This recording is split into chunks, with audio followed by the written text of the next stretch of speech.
If you believe the stories, mankind's pride gave rise to the Darkspawn.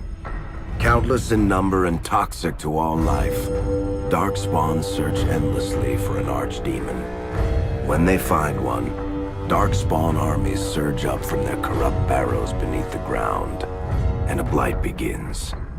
Grey Wardens are the only warriors capable of destroying an archdemon, and history always honors the one who sacrifices all to kill the beast. In the fifth blight, the Warden was the hero of Ferelden, a mage living in the Circle Tower at Lake Calenhad. Drawn into an escape plot by another mage, the hero became snared in the Circle's dangerous politics. Duncan, a Grey Warden, helped the mage escape to a new life as a warden.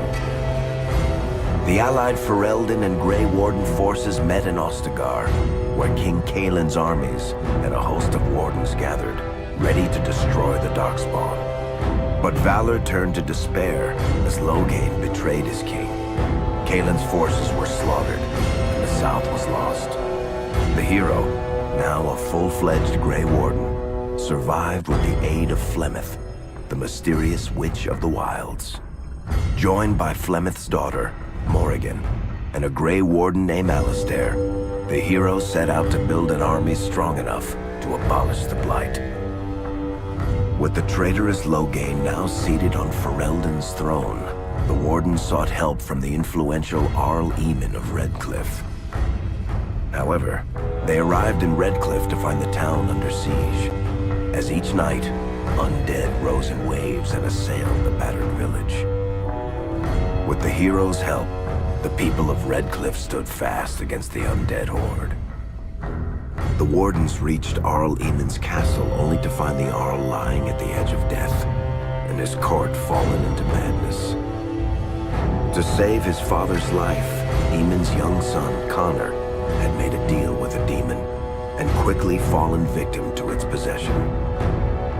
The hero intervened, freeing Connor from possession and breaking the demon's hold over Redcliffe. But deals with demons are never straightforward. The demon agreed only to save Eamon's life, not restore him to health. Arl Eamon needed a miracle to recover. The hero located an urn containing the sacred ashes of Andraste, which were said to cure any ailment. The urn was protected by ancient traps, tests of will, and a dragon-worshipping cult that wanted to twist the urn's power to its own ends.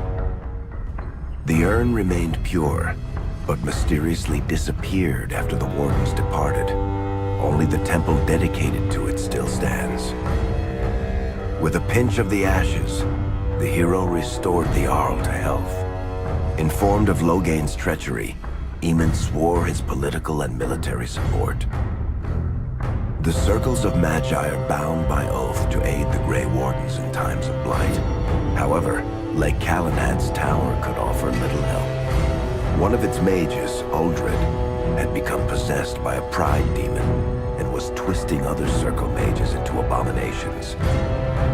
The hero fought to the top of the tower and defeated Uldred, saving the remaining mages. Grateful for their lives, the mages joined the Warden's army. The allies gained at the Circle were not the only soldiers to join the Warden's forces, however. Dalish elves don't usually make alliances, but even deep hatred can be set aside in the face of oblivion. An ancient curse was destroying Ferelden's largest Dalish clans, turning the elves into werewolves. Zathrian, the clan's keeper, claimed that the cure required the heart of the great wolf, Witherfang. Years before, Zathrian himself had afflicted a group of humans with the curse that now ravaged his clan. As long as he lived, the curse endured. Swayed by the pleas of the Lady of the Forest, the hero eliminated the Dalish and gained the werewolves as allies. Blights may happen hundreds of years apart, but the dwarves who live below the surface of Thedas fight Darkspawn every day. No one is better schooled in battling Darkspawn than the warriors of Orzammar, except perhaps their allies of old, the Grey Wardens. The hero arrived in Orzammar in the wake of King Endrin's death to find political factions fighting for control of the Dwarven capital. Only the vote of a venerated paragon could break the deadlock to elect a ruler, and order the dwarves to honor their Grey Warden Treaty and join the battle against the New Blight.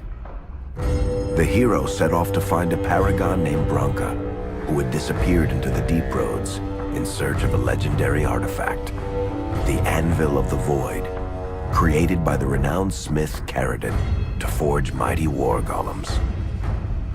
The hero helped Caridin destroy the Anvil of the Void, along with the dark secrets that could trap a living soul inside a mechanical construct.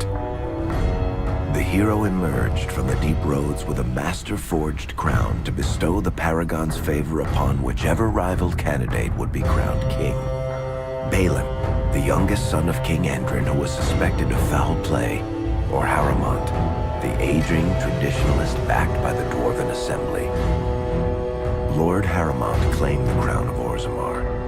His traditionalist values keep dwarves first in all things, and safely as far underground as possible. With Dwarden's strength now bolstering the Warden's army, the hero had to deal with Loghain, so Ferelden could stand unified against the Darkspawn before the Blight swallowed the world. The kingdom of Ferelden stood divided.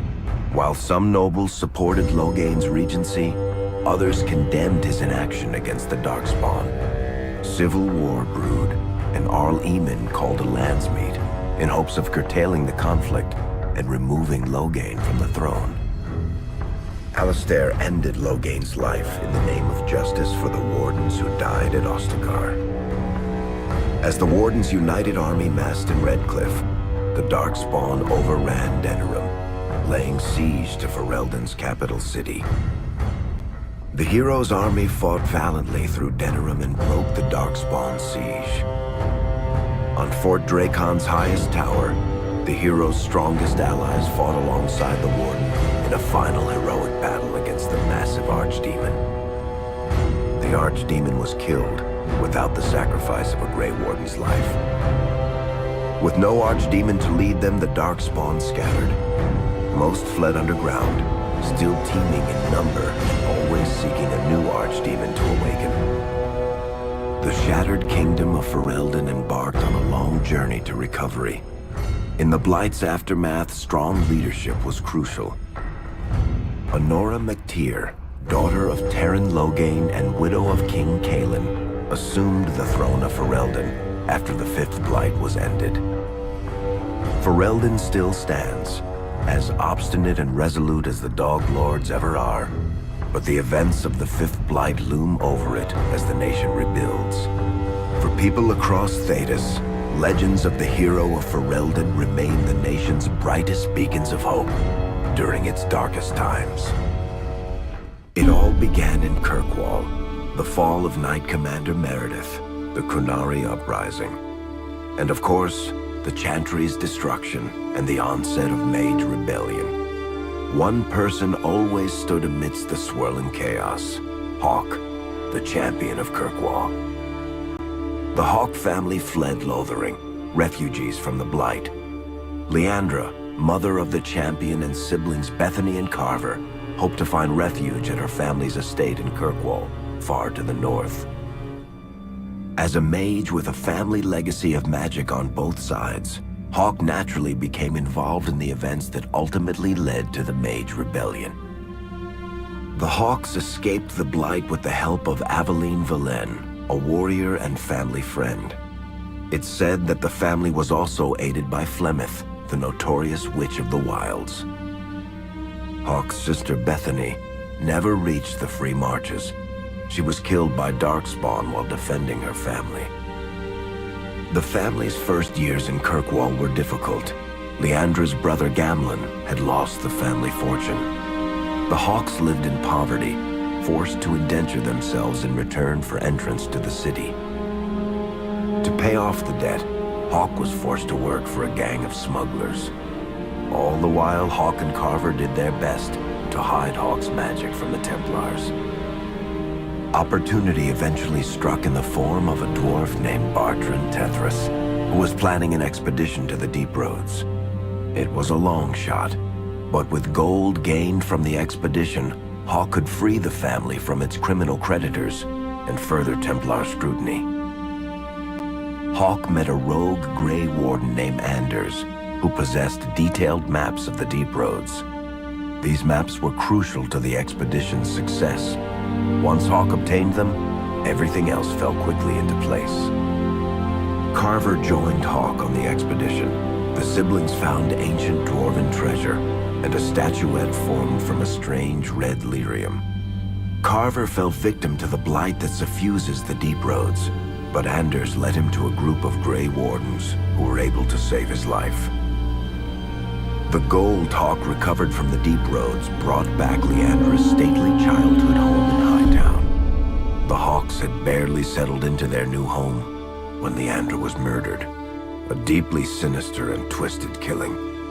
Hawk hunted down Quentin, the blood mage responsible, but could not prevent Leandra's death. Leandra's tragic death was part of a critical problem facing Kirkwall. Rising tension between the city's mages, who felt increasingly oppressed, and Templars, who grew increasingly suspicious of their activities.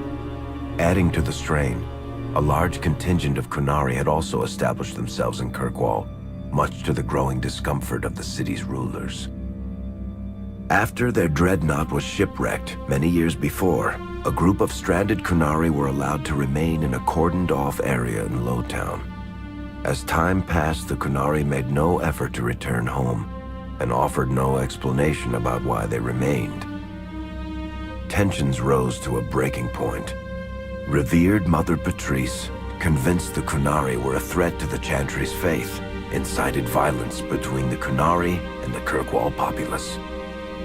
Hawk knew that Patrice would bring about unnecessary conflict.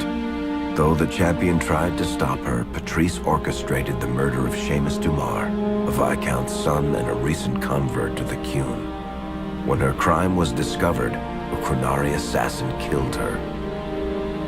After Seamus was murdered, the Arishok of the Qunari group lost patience with the humans of Kirkwall. They would now submit to the Qun or die. The Qunari struck hard and fast. They took the palace in Hightown and beheaded the Viscount to immediately quash any resistance. Aided by Knight Commander Meredith and First Enchanter Orsino, Hawk reached the palace and stood toe-to-toe with the fearsome Qunari leader. Hawk fought the Qunari leader. The fierce battle resulted in the Arishok's death and the liberation of Kirkwall from its brief occupation. The Qunari quickly withdrew from the city entirely. Hawk saved Kirkwall and earned the grudging respect of the city's Templars, mages, and nobility, along with the title that history remembers, the Champion of Kirkwall. Kirkwall's problems were still not over, however. After Viscount Dumar's death, Knight Commander Meredith took power and blocked all attempts to appoint a new Viscount. Under Meredith's command, the Templars tightened their grip on the mages, planning to suppress what Meredith saw as a growing rebellion. Anders, who spent years fighting for justice and freedom for his fellow mages, saw that the time for negotiation was past. He destroyed Kirkwall's chantry, killing hundreds, including Grand Cleric Elthina. This single act began a rebellion that spread from circle to circle, until all circles of Magi had risen up in defiance against Chantry rule.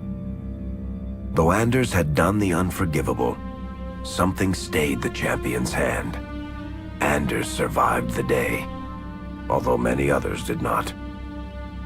Fighting spread swiftly through the city. Some mages rebelled openly, many of them succumbing to possession. Templars turned their swords on mages who rebelled and on those who did not. As First Enchanter Orsino refused to bend to the Templars, Knight Commander Meredith demanded that every mage in Kirkwall be put to the sword. Hawk saved many mages from Templar blades, keeping them from succumbing to possession or the temptations of blood magic. In the end, however, Hawk was forced to strike down Orsino, who had betrayed his own values by resorting to blood magic himself.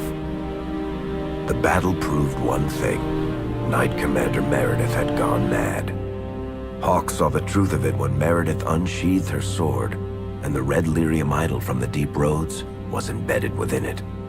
The blade fueled her hatred and paranoia, as it had for months.